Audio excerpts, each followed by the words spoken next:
అయితే आज 3 बैन रियासत गिरोह को पकड़ा गया है। ये डार्क वेब के ज़रिए नारकोटिक ड्रग्स को बेच रहे हैं। इनको हमारे हैदराबाद नारकोटिक्स एनफोर्समेंट विंग वाले बहुत ही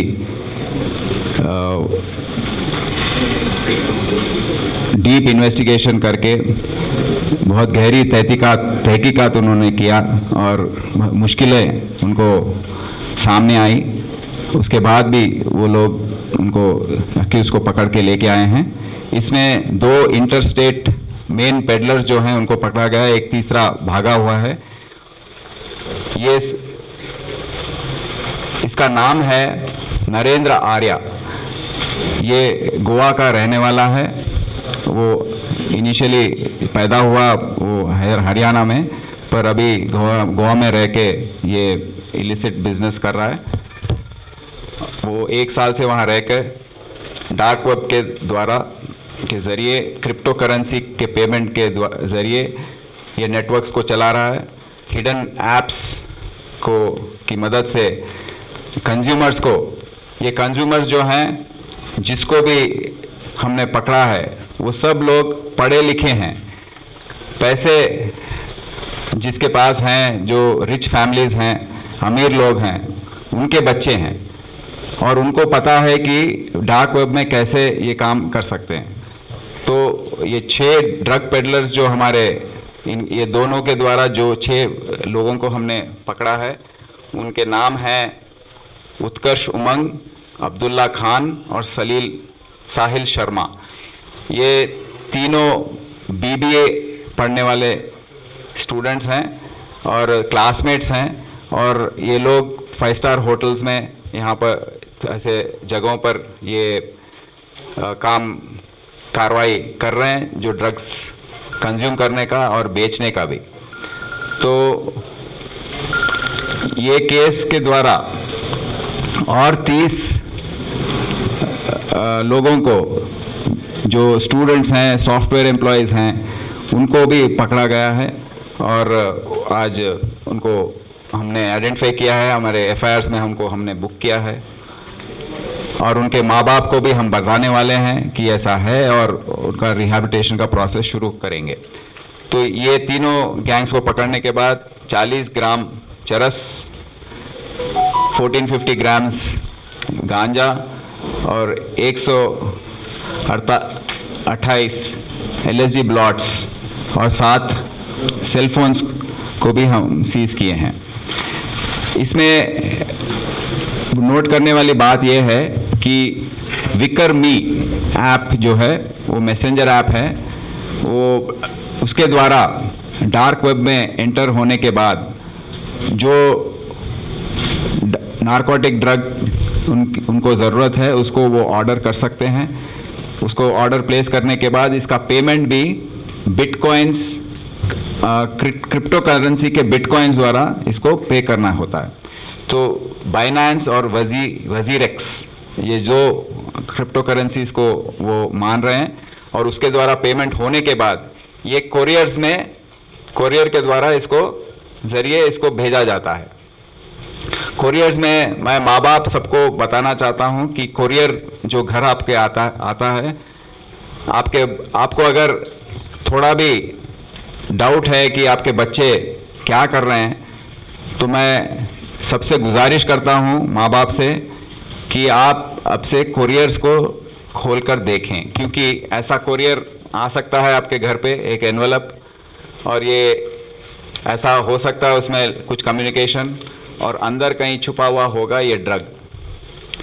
तो ये डार्क वेब के द्वारा जो ट्रांजैक्शंस हो रहे हैं वो ऐसे हो रहे हैं और आपके पास अगर बॉक्सेस कुछ आए उसमें भी छुपा हो सकता है। तो ये कोरियर्स को मैं गुजारिश करता हूँ कि आप सब उसको देखें। और ये विक्रमी ऐप के द्वारा ये पेमेंट होने के बाद ये ऐसे डिलीवरी हो जाता है। तो इसको हम थोड़े कंज्यूमर्स हमको यहाँ पर उनको आइडेंटिफाई किए थे, करने के बाद होली शॉप आईडी से एक हमको आईडी हमने उसको पहचाना और बहुत गहरी तहकीकात करने के बाद ये पता लगा कि होली शॉप एक आईडी है, उसके पीछे एक्चुअल आदमी है नरेंद्र आर्या। ये गोवा में रहने वाला है और 1 साल से ये काम कर रहा है। दूसरा ट्रिमिनेटर फरहान मोहम्मद अंसारी इसका एक्चुअल नाम है, ये ट्रिमिनेटर आईडी से बेच रहा है। और एक है जम्बाड़ा कार्टेल, उसका जो मुजरिम है अब तक मिला नहीं है हमको और हम उसको जल्द में पकड़ेंगे। ये पूरे देश में इनके कंज्यूमर्स हैं, 450 से लेके 150 कंज्यूमर्स तक एक एक मेंटेन कर रहे हैं और 30 लाख से लेके 15 लाख तक इनके ट्रांजैक्शंस आज तक हुए हैं। तो ये पहली बार है जब नारकोटिक्स एनफोर्समेंट विंग वालों ने डार्क वेब के जरिए उसमें कैसे ड्रग्स बेच रहे हैं उसको बस्ट किया है और इतने लोगों को पकड़ लिया गया। नारकोटिक्स जब हमारे वजीर आला ने ये मीटिंग लगाकर हमको बताया, आदेश दिया था केसीआर साहब कि हैदराबाद शहर या तेलंगाना रियासत में ड्रग्स बेचने और सप्लाई करने का कोई काम धंधा नहीं होना चाहिए। जब से हमने narcotics enforcement wing of Hyderabad उसको स्टार्ट किया था, उसके बाद काफ़ी ये 8 महीने में इन्होंने अच्छे रिजल्ट्स हमको दिए हैं।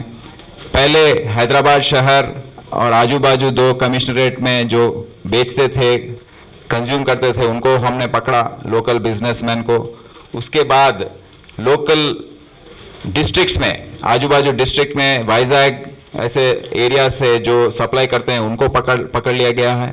3rd लेवल पे इंटरस्टेट अक्यूज को पकड़ा गया, नाइजीरियंस को जो मुंबई में ऑपरेट करते थे, बैंगलोर में ऑपरेट करते थे, उनको पकड़ लिया गया है।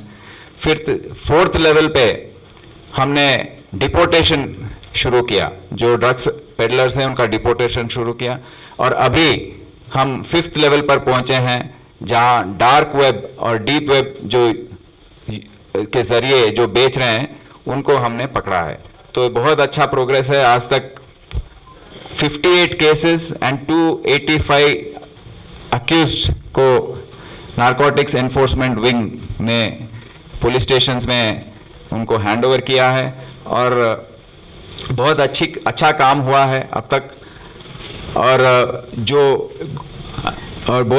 कहने वाली बात यह है कि गोवा में हमने जिनको पकड़ा है, हफीज रामलाल, नवनीत अनूप, प्रीतिश, नारायण भोरकर, नरेंद्र आर्या, फरहान, ऐसे जो गोवा, पूना, बैंगलोर, दिल्ली से पकड़े हैं दूसरे रियासतों से, उनका बयान हुआ है ऐसे आर्टिकल में। गोवा में एक ऐसा उनका वहाँ का हेरल्ड पेपर जो है सबसे पॉपुलर पेपर है, उसमें लिखा गया है कि गोवा एडमिनिस्ट्रेशन क्या कर रहा है। हैदराबाद से HNU टीम आकर सबको पकड़ के जा रहा है, पर यहाँ पर लोकल पुलिस सो रही है।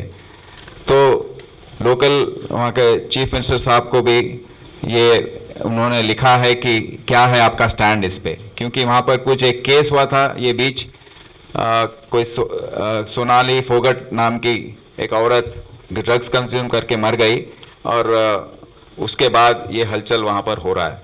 तो इसके द्वारा हमको पता लगता है कि HNU का काम काफ़ी अच्छा है। और इसके जो कंज्यूमर्स हमको आइडेंटिफाई होते हैं, जो अक्यूज पेडलर्स आइडेंटिफाई होते हैं, हम के उनको बस जेल भेजना, उसके बाद हम भूल जाना, ये नहीं किए हैं। वो रिहैबिलिटेशन प्रोसेस बहुत ही इसमें उसका काफ़ी इम्पोर्टेंस है। तो हम आज तक 231 लोगों को फर्स्ट काउंसलिंग में बुलाया है, क्योंकि उनके माँ बाप जो हैं उनको इत्तला कर रहे हैं कि आपके बच्चे इसमें इन्वॉल्व हैं, वो नारकोटिक्स ले रहे हैं। आपसे गुजारिश है कि आप आकर उनको देखें। तो उनके ज़रिए हम बच्चों को रिहैबिलिटेशन के लिए भेज रहे हैं। सेकेंड काउंसलिंग में 125 और थर्ड काउंसलिंग में 73, फोर्थ काउंसलिंग में 38 और फिफ्थ काउंसलिंग में 21। अब तक ड्रग स्क्रीनिंग टेस्ट में 27 लोगों का नेगेटिव आ चुका है। तो हम पहले इनको 27 एनडीपीएस एक्ट में बुक कर रहे हैं, उसके बाद अगर ये पूरा टेस्ट होने के बाद अगर इनका नेगेटिव आ गया और ये सुधर गए हैं, उसके बाद हम उनको चार्जशीट से निकालेंगे। बट अभी उनके बच्चों को, उनके माँ बाप को, सबको बता रहे हैं कि ये जो रिहैबिलिटेशन प्रोसेस है वो बहुत ही इसका अहम है और आप इसमें कोऑपरेट कीजिए। Asha group, Phoenix rehab services, Amrita foundation और इंस्टीट्यूट ऑफ मेंटल हेल्थ के द्वारा ये कार्यक्रम चल रहा है। हम आपके शुक्रगुजार हैं कि आप अपने आप तक कोऑपरेट किया और इतने लोगों को हम बचा सके हैं।